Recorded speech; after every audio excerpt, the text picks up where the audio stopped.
Bonjour à tous, merci d'être de retour pour la troisième et dernière formation de la journée. On va parler donc de comment remplacer en tant que médecin, pas forcément généraliste. Je laisserai ma collègue se présenter tout à l'heure. Avant, je fais juste un petit point sur le remplacement et le guide du remplacement qui est en cours d'écriture et qui devrait bientôt sortir. Et qui reprend les différentes conditions pour remplacer. Donc globalement, quelle que soit la spécialité, il faut avoir validé le deuxième cycle d'études, donc a priori on est tous internes ou plus, donc c'est bon, être inscrit donc en internat, et il y a des conditions fixées par un décret qui ne sont pas détaillées là, qui sont détaillées là, et qui seront reprises également dans le guide. Pour les médecins généralistes, il faut avoir fait au moins 3 stages, donc 3 semestres, dont celui chez le Prat avec la maquette actuelle, forcément c'est le cas quand on a validé 3 semestres. Quand on est spécialiste, il y a toutes les conditions qui sont reprises dans une annexe, et je ne donnerai pas les numéros parce que j'ai la flemme. Il faut aussi, et là c'est important, remplir un formulaire de demande de licence de remplacement sur le site du Conseil de l'Ordre des médecins. Vous pouvez mettre toutes vos pièces justificatives par mail en dématérialisé. Par contre, faites vraiment attention à l'adresse postale que vous mettrez parce que la licence de remplacement vous sera envoyée en version papier. Donc si vous mettez la mauvaise adresse ou une adresse qui n'est plus valide, vous ne recevrez pas votre licence de remplacement et ce serait quand même bête. Voilà. Donc voilà, la sortie du guide du remplacement est prévue pour la semaine du 30. Donc qui reprend toutes ces informations avec probablement de plus amples informations. Et je laisse la parole à Mylène. Voilà. Comment ça se passe? Oh, magnifique. Donc bonjour, je suis Mylène Rénal, responsable du service des praticiens auxiliaires médicaux au sein de l'URSSAF de Languedoc-Roussillon. Donc je suis ici pour vous présenter le dispositif RSPM. C'est un dispositif qui a été mis en place en mars 2020 par les URSSAF pour les médecins remplaçants. Donc l'objectif de ce dispositif, c'est bien de proposer une offre simplifiée pour déclarer votre activité, vos honoraires et payer vos cotisations sociales directement depuis votre espace en ligne. Donc pour ça, vous avez un site internet, donc www.médecin-ursaf-ursaf.fr. Vous gérez vos cotisations URSSAF et CAMP en même temps. Donc c'est des démarches administratives qui sont simples et vous déclarez et payez simultanément. C'est en même temps. Vous avez aussi un taux unique. Donc, si vous avez un montant d'honoraires rétrocédés inférieur à 19 000 €, vous aurez 13,5% de cotisation. Et si vous dépassez votre taux, vous aurez un taux à 21,20%, plus les cotisations EJ. Donc, les populations qui sont éligibles à cette offre et les conditions d'adhésion, donc 5 populations, les médecins salariés, les médecins retraités, les étudiants en médecine, donc les médecins libéraux qui exercent une activité de remplacement mais à titre exclusif. Et depuis octobre 2022, vous avez les médecins régulateurs. Donc, il y a 4 conditions pour pouvoir adhérer à cette offre. Donc, par défaut, être médecin remplaçant, première base. Effectuer exclusivement des remplacements. Avoir des honoraires rétrocédés qui n'excèdent pas 19 000 € sur une année civile. Et c'est 38 000 € sur 2 ans. Alors, il y a une tolérance, je le mets tout à l'heure, il y a une tolérance si vous dépassez entre 19 000 et 38 000 €. Donc ça, je vous l'expliquerai un peu plus loin. Et surtout, ne pas exercer d'activité en tant que travailleur indépendant, une autre activité. J'ai vu la main se lever, c'est ça? J'ai vu un truc. Oui, dites-moi. Oui. On a une activité salariée. Oui, mais salarié, c'est à part. C'est à part. Voilà. Okay. Remplaçant, c'est-à-dire que c'est pas être installé, c'est-à-dire, ou ne pas avoir une autre activité en tant que travailleur indépendant. On peut faire du conseil, on peut faire des formations, faire des choses, mais voilà, il faut exclusivement faire des remplacements, c'est tout. Salarié, il n'y a aucun problème. Ok, merci. Je continue. Donc, comment, vous m'entendez toujours? Oui, je n'ai pas le micro, c'est parfait. Comment adhérer à cette offre? Alors, comme c'est une offre simplifiée, a été mis à disposition donc, ce site internet. Donc, la première chose qu'on vous demande, c'est de créer votre espace en ligne. Donc, directement sur le site. Et lorsque l'espace est créé, vous recevrez un email de confirmation de l'URSSAF. La deuxième étape, c'est d'adhérer à l'offre. C'est-à-dire qu'en fait, il va falloir déclarer votre activité en précisant donc, toutes les données nécessaires, les informations personnelles, identité et adresse, et joindre tous les justificatifs. Donc, dans la foulée, vous recevrez de la part de l'INSEE votre numéro ciré, et votre compte sera activé donc, à la date de début d'activité que vous aurez déclarée. Alors, pardon, j'ai cliqué à côté. Alors, comment déclarer vos remplacements? Donc, comme j'ai précisé, tout se passe sur l'espace en ligne. Vous avez un onglet qui s'appelle « Déclaration ». Donc, vous déclarez chaque mois ou chaque trimestre en fonction de la périodicité que vous avez définie et vous payez directement vos cotisations et contributions.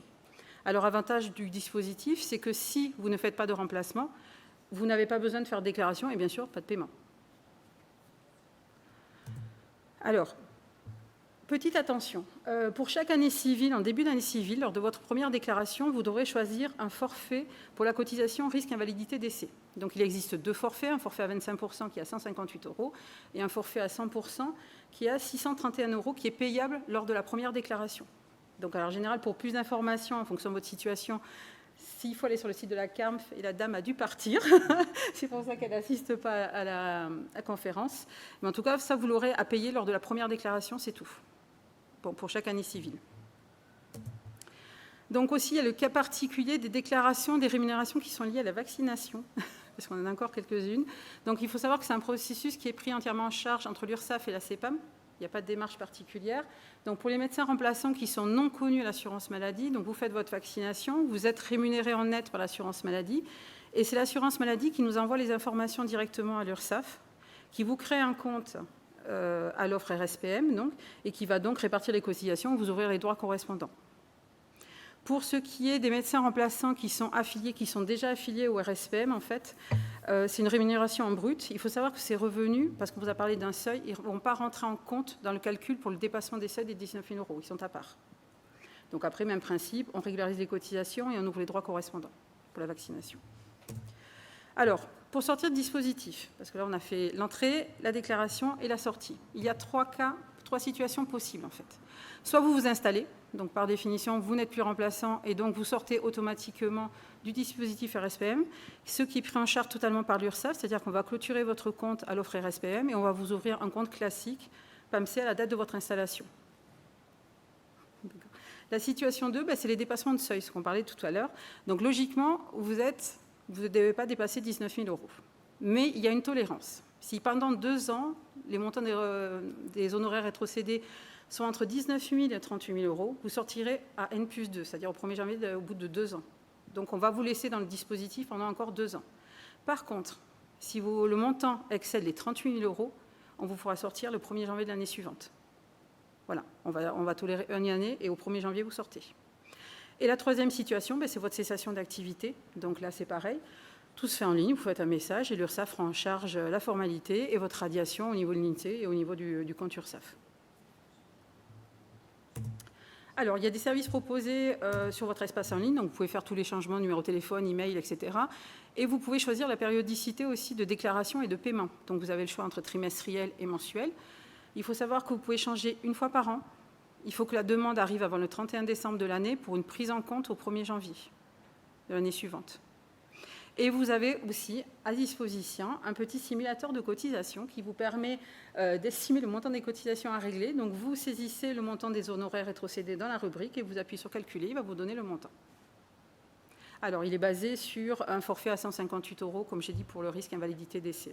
On est d'accord? Et un taux à 13,50, c'est-à-dire qu'on part du principe que vous ne dépassez pas les 19 000 €. On prend le cas classique. Donc, pourquoi choisir cette offre? Donc, en fait, ce qui résume tout, c'est qu'en fait, il y a un site Internet dédié. Tout se passe à partir de votre espace en ligne. Vous avez une ligne qui a été dédiée pour cette offre. Vous avez une adresse email, si vous voulez nous écrire aussi. Et vous avez, que ce soit de l'ouverture de votre compte jusqu'à la sortie de votre compte ou la cessation, vous êtes accompagné tout au long de l'URSSAF. C'est-à-dire que l'URSSAF prend en charge toute la partie formalité administrative. Vous n'aurez pas à gérer. Il faut savoir que ce dispositif ne rentre pas comme un compte classique URSSAF. Vous n'avez pas besoin de la LIMPI faire vos formalités. Voilà, tout est géré ici directement et c'est l'URSSAF qui le fait. C'est un régime simplifié parce que vous avez un seul interlocuteur dédié auprès d'une URSSAF, parce que c'est une URSSAF qui gère ce dispositif, il y en a une seule. Donc pas de déclaration si pas de revenus. Une déclaration qui est plus près de vos revenus, c'est-à-dire que vous déclarez au moment où vous avez fait le remplacement et au moment où vous avez été payé, donc vous ne réglez pas plus tard. Et toute la partie basculement sur le régime classique se fait en automatique. Vous n'avez aucune démarche à faire. C'est l'URSSAF qui gère toute la fermeture et l'ouverture. Alors après, on a à disposition sur le stand, et vous l'avez sur l'ursaf.fr, si ça peut vous aider, une fiche comparative pour comparer les deux régimes, c'est-à-dire le régime SPM, ce que je viens de vous présenter, et le régime URSSAF-PAM classique. Donc les différentes formalités, les taux de cotisation et comment tout se passe. Voilà. Est-ce que vous avez des petites questions? Ou pas du tout? Bon, j'étais très claire. C'est incroyable. Voilà. Donc en tout cas, le site est simplifié. Toutes les documentations, vous les avez accès sur ursaf.fr. Vous avez toute la doc qui est dessus et qui vous envoie aussi sur le site internet des médecins remplaçants. Voilà. Donc vous pouvez simuler. Oui. Moi, j'ai une petite question. J'ai juste un doute. Les 19 000 euros oui. Par année civile, vous avez dit, et quand oui. on commence en cours d'année, c'est toujours 19 000 euros ou c'est au prorata? Alors là, c'est pas moi qui gère le truc. Je ne sais pas. Je pense que c'est année civile. C'est total. Ça marche par année civile. Oui, je dirais année civile. Mais ça, je peux le confirmer. Je vous renverrai. Mais c'est année civile. Alors, il faut savoir que c'est l'URSSAF de Champagne-Ardenne qui gère cette offre chez nous. Voilà. Mais non, c'est pas pour... Non, c'est pour Tazik, je sais pas. Mais ça, je peux vous le retrouver. Si vous avez une adresse mail, je vous l'enverrai pour le rajouter. Voilà. Bon. Très bien. Ça concerne toutes les spécialités ou que la médecin? Les médecins, pour l'instant, c'est médecin remplaçant. Quelle que soit la spécialité du moment? Oui, quelle que soit voilà, du manque médecin et remplaçant. Les 4 conditions, c'est tout. Voilà. C'est bon. Bon, très clair. Je vous laisse.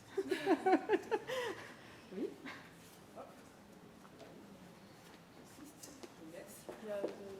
Il n'y a pas de questions, parce qu'on n'a plus grand-chose à dire. J'adore. Il n'y a personne qui veut nous faire un résumé pour dire qu'ils ont tout bien compris? Non. Après, le site est très très simple à l'utilisation. Je vais aller voir quand même. Avant de venir, c'est quand même très très simple. C'est vrai qu'un cours classique, il y a toute la partie formalité qui est très longue à faire. Et là, c'est vrai que c'est géré entièrement. Vous voyez pas tout. On a Indy ou pas qui doit venir? Indy, ils doivent venir ou pas? Eh bien, c'est à vous. Hop. Voilà, il y a la suite du diaporama. Trop bien. Et bonjour à tous. Du coup, moi, je travaille pour une société qui s'appelle Indy. Je m'appelle Marie et je vais vous parler un peu de la compta. En général, c'est un sujet qui fâche un peu, donc je vais essayer de le rendre à peu près compréhensible pour tous. Et le but, du coup, juste avant, je vous présente un peu Indy pour que vous compreniez un peu qui on est. Je ne sais pas si certains d'entre vous ont déjà entendu parler de nous. Non. En gros, Indy, on a un logiciel qui permet d'automatiser la comptabilité pour les indépendants. Le but, c'est de se dire qu'en général, quand vous êtes médecin, vous avez très peu de cours dans la compta, mais pourtant, vous allez devoir en faire. Et elle n'est pas si compliquée que ça. Je vais essayer de vous résumer vraiment la base juste après. Mais en gros, nous, notre mission, c'est de se dire que n'importe qui sera capable d'éditer tous ces documents en moins de 2 heures par an. Et donc, on a poussé notre offre un peu plus loin, parce qu'on s'est dit, en fait, la vie d'indépendant, elle ne commence pas dans tes premières déclarations, mais elle commence bien quand tu commences à créer ton entreprise. Et donc, aujourd'hui, on va vraiment aller accompagner les gens, donc vous, typiquement, dans la création de votre entreprise, dans vos premiers pas aussi dans la comptabilité. On fait aussi un outil de facturation, enfin bref, on a plein de produits. On est un peu plus de 200 à bosser au sein de Indy, basé à Lyon. On a un peu plus de 60 000 utilisateurs sur plein de produits différents. Et en gros, un tiers de nos équipes aujourd'hui sont dédiées à répondre à toutes vos questions, puisqu'on sait très bien que vous n'êtes pas comptable. Et donc demain, quand vous vous lancerez, vous aurez plein de questions, surtout les premières années. Et donc du coup, c'est pour ça qu'on a un tiers de nos équipes qui sont là pour vous accompagner.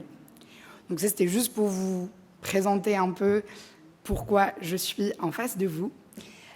Et en gros, le but, c'est que je vous explique d'abord les différentes manières de faire sa comptabilité et je vous explique du coup la plus logique quand vous êtes remplaçant juste après. Est-ce que si je vous parle de micro-BNC, de régime réel, ça vous parle ou pas du tout?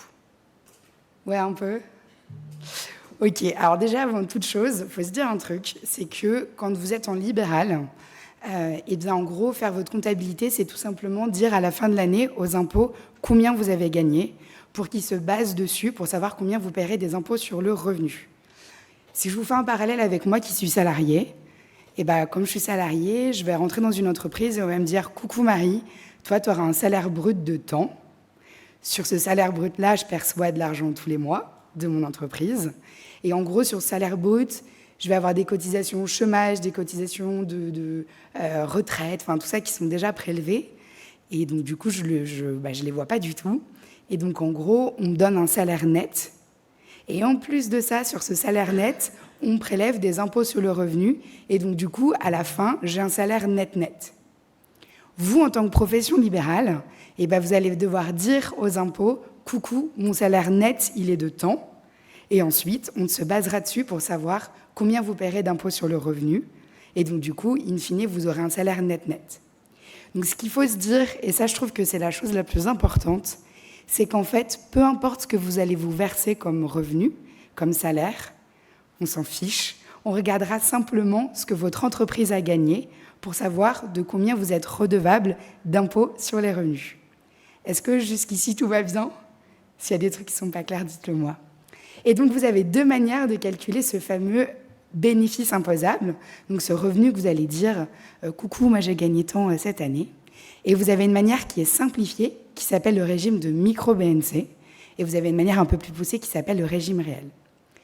Donc, le régime de micro-BNC, pour calculer votre bénéfice imposable, on partira du cumul de vos recettes. Donc, les recettes, c'est tout l'argent que vous allez percevoir sur votre compte en banque en positif. Et on partira du principe que vous avez dépensé 34% de ce que vous avez gagné. On s'en fiche totalement de ce que vous avez dépensé. Peu importe si vous avez payé un loyer, l'URSSAF, vos cotisations.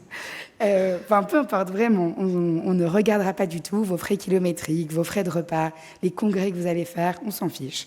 On se dira, vous avez dépensé 34% de ce que vous avez perçu. Et donc, du coup, pour calculer donc, ce fameux bénéfice imposable, on fera cumul de vos recettes, moins 0,66 égale ce que vous allez déclarer. On est bon ?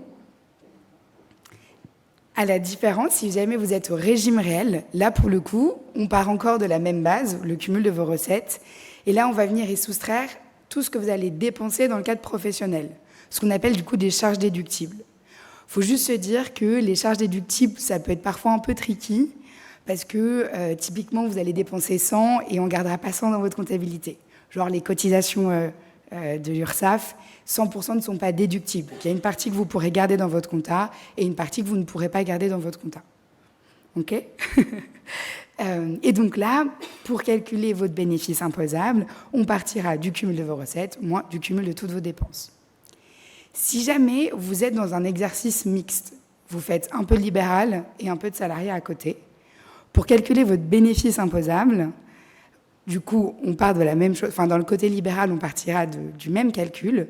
Par contre, on viendra y ajouter le salaire que vous avez eu, du coup, le salaire net que vous aurez perçu. Et en ajoutant ces deux, ça vous donne du coup le revenu sur lequel se basera les impôts pour calculer votre impôt sur le revenu. Genre, si jamais vous faites des remplats et que vous êtes encore interne, je ne sais pas s'il y en a certains où c'est le cas, vous faites quelques remplats à droite à gauche en même temps que l'internat. Du coup, vous aurez toute votre partie salariat à côté. Et donc, cette partie salariat de stage, vous la déclarez. Enfin, c'est sur une déclaration. On y ajoute ce que vous avez gagné le bénéfice imposable que vous aurez gagné en libéral. Et bim, ça donne votre seuil. All good ? Du coup, juste comment choisir quel régime ? Du coup, les premières années d'activité, on se basera simplement sur votre pourcentage de charge. Enfin, quand je dis on se basera, c'est vous baserez, ou en tout cas, c'est à vous de décider. Et en gros, le régime fiscal que vous allez choisir et là où vous allez déclarer, ça ne regarde que vous. Parce que si vous choisissez pas le bon régime fiscal, du coup, c'est simplement vous qui allez payer plus d'impôts sur le revenu. Donc, ça n'embêtera que vous, quoi. Donc, c'est pour ça que c'est important de quand même regarder, s'intéresser un peu à la compta, comprendre comment ça marche. Et se dire que, du coup, les 2 premières années, peu importe votre chiffre d'affaires, donc ce que vous allez percevoir comme recette, vous regarderez simplement votre pourcentage de charge. Entre 0 et 34%, vous êtes mieux loti en micro-BNC, et au-dessus de 34%, vous êtes mieux loti au régime réel. Une fois passées ces 2 années consécutives, il faudra regarder votre chiffre d'affaires. Si jamais il est en dessous de 77 700, vous faites encore ce que vous voulez, aucune obligation. Par contre, dès que vous passez ce seuil, vous êtes obligé de passer au régime réel. peu importe votre pourcentage de charge. Et ça arrive quand même rapidement chez les médecins. Donc, juste un petit exemple rapidos. Donc, typiquement, vous êtes un médecin, vous gagnez 60 000 € de chiffre d'affaires et vous avez 10 000 € de charges déductibles, donc vous pourrez garder dans votre compta. J'ai vraiment donné des chiffres au pif pour que vous compreniez un peu l'exercice, quoi. Si jamais tu déclares en micro-BNC, tu vas déclarer 19 600 €. Et si jamais tu étais au régime réel, tu déclarais sur 54 000. Donc en fait, tu paierais juste beaucoup plus d'impôts sur le revenu, parce que tu déclarais que tu as gagné 54K, VS 39 600. C'est pour ça que c'est important de quand même regarder votre pourcentage de charge et de vous mettre sur le bon régime fiscal. OK ? Et juste du coup, quand tu es en remplat, qu'est-ce qui se passe ? Du coup, vous venez en support remplacer un médecin qui est titulaire, et à ce moment-là, en fait, tout l'argent que vous allez percevoir, enfin, en gros, c'est le titulaire qui perçoit l'honoraire des patients. Donc, vous ne paierez pas en votre nom, quoi. On ne vous paiera pas en votre nom. Et donc, du coup, le titulaire, il perçoit tout ça. Et en fait, à la fin, il vous reverse une partie de ce que vous lui avez permis de générer, entre guillemets, comme chiffre d'affaires. C'est pas hyper clair ce que je viens de dire, mais je pense que vous avez compris. Et donc, du coup, il garde un pourcentage parce que c'est lui qui a payé le loyer, c'est lui qui a payé les assurances, c'est lui qui vous a ramené la patientèle, c'est lui qui fait un peu tout ça. Et donc, vous, in fine, vous ne percevez que de l'argent en positif. Et vous avez que très peu de charges. Parce qu'en fait, à partir du moment où tu ne payes pas ton loyer, enfin, tu ne payes pas tous les trucs qu'il y a autour, du coup, tu n'as quasi que de l'argent positif qui rentre sur ton compte en banque. Et donc, à ce moment-là, en général, tu es en dessous des 34% de charges. Et donc, du coup, tu es mieux au régime de micro-BNC. Après, ce n'est pas une vérité 100% vraie. Si je vous prends un exemple un peu concret, souvent les IDEL, quand elles commencent, elles sont souvent au régime réel dès le début, parce qu'elles font tellement de kilomètres que du coup, en fait, ça te fait exploser tes charges. Donc là, c'est un peu en mode, de manière générale, ça se passe comme ça. Après, il faut quand même regarder un peu ce qui se passe. Et donc, du coup, c'est du cas par cas. Mais disons que, de manière générale, vous serez en micro-BNC.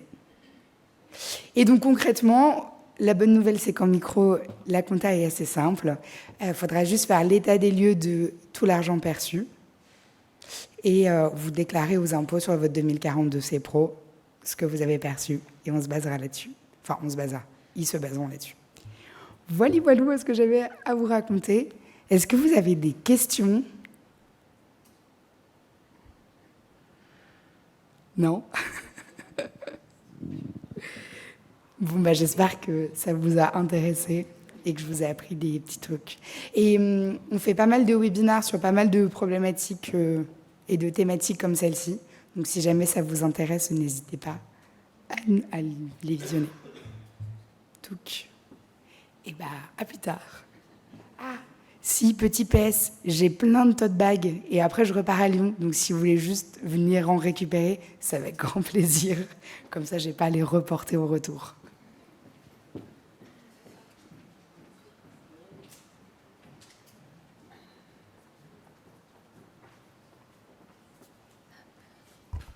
Bonjour. Donc, je me présente pour ceux qui ne me connaissent pas. Donc, Tiffany Simac, je suis responsable des futurs praticiens à la médicale. La médicale, pareil, pour ceux qui ne connaissent pas, on est un assureur spécialisé dans le domaine de la santé.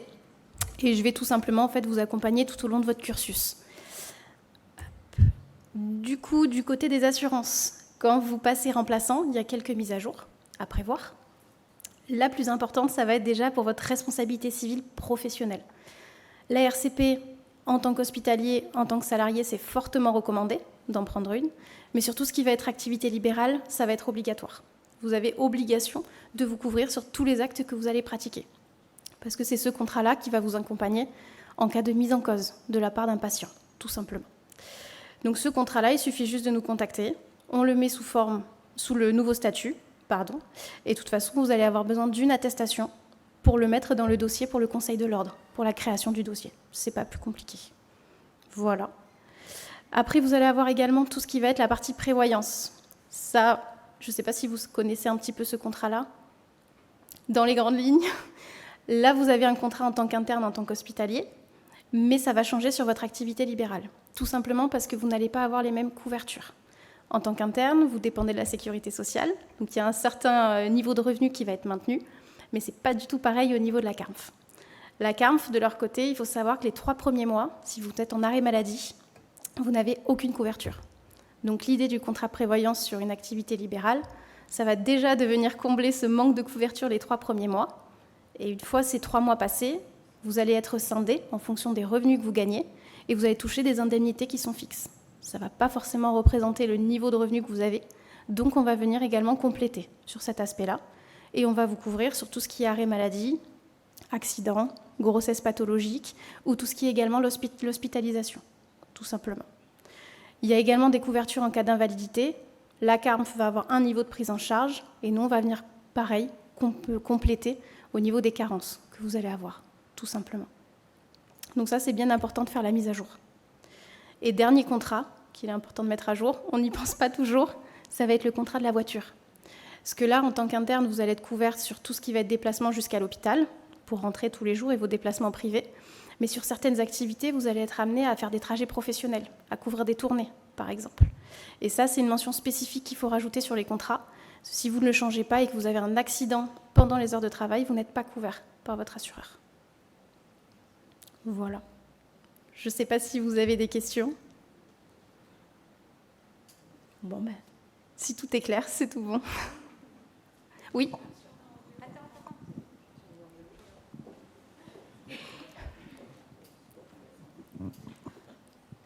On se demandait juste si on est en vélo, on doit se couvrir aussi. Si on fait les visites à vélo, par exemple.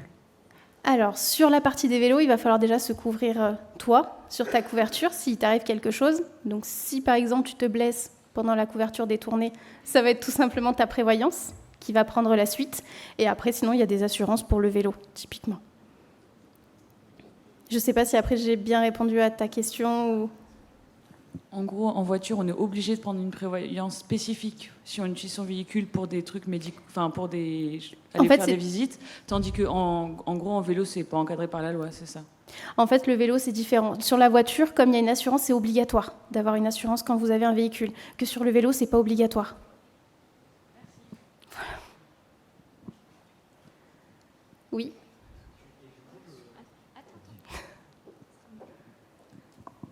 Pour la modification, pour le contrat auto, oui. Pour les trajets, c'est peu importe n'importe quelle assurance. C'est pas que la médicale. Non, là c'est partout. En fait, habituellement, quand tu as appelé ton assureur, il va tout simplement te couvrir. Quand tu lui dis que tu es interne, il va te couvrir sur les trajets. En fait, ça s'appelle trajet domicile-travail et les trajets privés. Mais c'est important de le spécifier parce qu'ils ne vont pas forcément te le dire dans l'internat. Comme vous n'êtes pas amené à faire des tournées, ce n'est pas dans votre activité prioritaire. Voilà.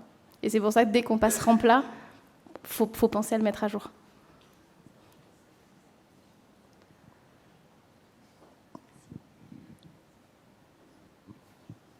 Bon, je pense que tout est plutôt clair. En tout cas, si vous avez des questions, on est encore là avec Johan jusqu'à un petit moment. Et puis, s'il y a besoin, de toute façon, vous avez mes coordonnées. Il ne faut pas hésiter à m'appeler et on fera le point ensemble. Bonne fin de journée.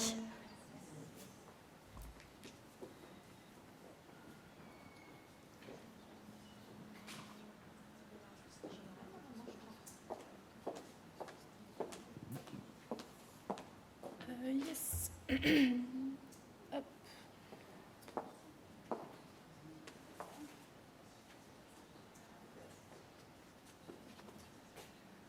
Bonjour à toutes et tous, Stéphanie, je représente aujourd'hui l'ASG Courtois, donc partenaire bancaire du SILR, justement pour vous présenter notre offre, notre espace pro, qui recentre en fait toute votre profession et vos professions pour ouvrir des comptes pro, mais aussi particuliers. Après tout ce qui a été dit par nos confrères, là, il est important que vous compreniez qu'à partir du moment où vous commencez des remplacements, c'est toujours mieux d'ouvrir un compte de pro. Pourquoi ? Parce qu'un compte professionnel, en fait, vous allez pouvoir, comme disaient les collègues, pouvoir déduire vos charges, vous allez pouvoir bien défendre, composer en fait d'un côté vos revenus de l'internat qui proviennent de revenus salariés et les revenus des remplacements et après qui de toute façon dépendent de votre sirène et c'est pour ça que c'est toujours mieux de procéder ainsi. Donc là vous avez les coordonnées de mes collègues. Vous avez les miens aussi en bas pour tout renseignement. Parce que souvent, c'est la question que vous nous posez lorsque vous venez. Est-ce que j'ouvre un deuxième compte personnel ou vie privée, comme on dit, ou alors est-ce que je reste sur ce compte-là? On sait d'expérience, en tous les cas, que lorsqu'on voit le nombre d'organismes qui sont reliés par le RIB, vous êtes toujours après embêté dans la suite de votre carrière en libéral. Voilà. Est-ce que vous avez des questions? Ok. Ils sont à votre écoute, sont des experts, ils s'occupent des profs libres médicales essentiellement. D'accord? Donc ils sont vraiment là pour vous. Ok? Avec une offre qui défie toute concurrence, je pense. Excusez-moi. Du coup, administrativement parlant, c'est quoi la différence entre le compte pro et personnel à l'ouverture du compte? En fait, il est relié aux sirènes. C'est qu'il est relié aux sirènes. C'est ça. Et qu'après, au niveau de toutes les charges de tous les organismes, au moins, la comptabilité se fait beaucoup plus aisément parce qu'en fait, elle se fait via les relevés de compte, que c'est toujours plus délicat de pouvoir différencier quand on est toujours sur un compte de particulier. Donc c'est toujours vivement recommandé. Au départ, quand on est à ses premiers remplacements, en fait, on s'inscrit, on fait l'URSSAF, tout ça, et on dépend d'un RIB. Et après, on sait d'expérience que c'est toujours plus délicat de pouvoir changer de RIB. C'est toujours compliqué. Voilà. Merci.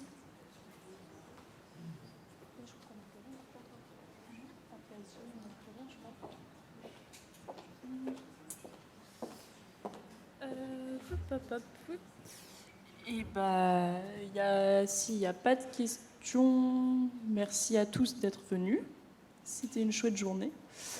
Il y a l'atelier Tuffery, place de la Comédie, qui vous attend avec le stand Lozère. Je fais un peu de la pub pour la Lozère, quitte à y être. C'est très chouette, il y a de la bière. Il y a des bons trucs à manger. Et puis sinon, bonne fin de week-end. Et le guide du remplacement sortira dès qu'il sera prêt. Voilà. Et n'hésitez pas à nous écrire ou à écrire aux différentes personnes qui sont venues si vous avez des questions qui vous viennent. Voilà.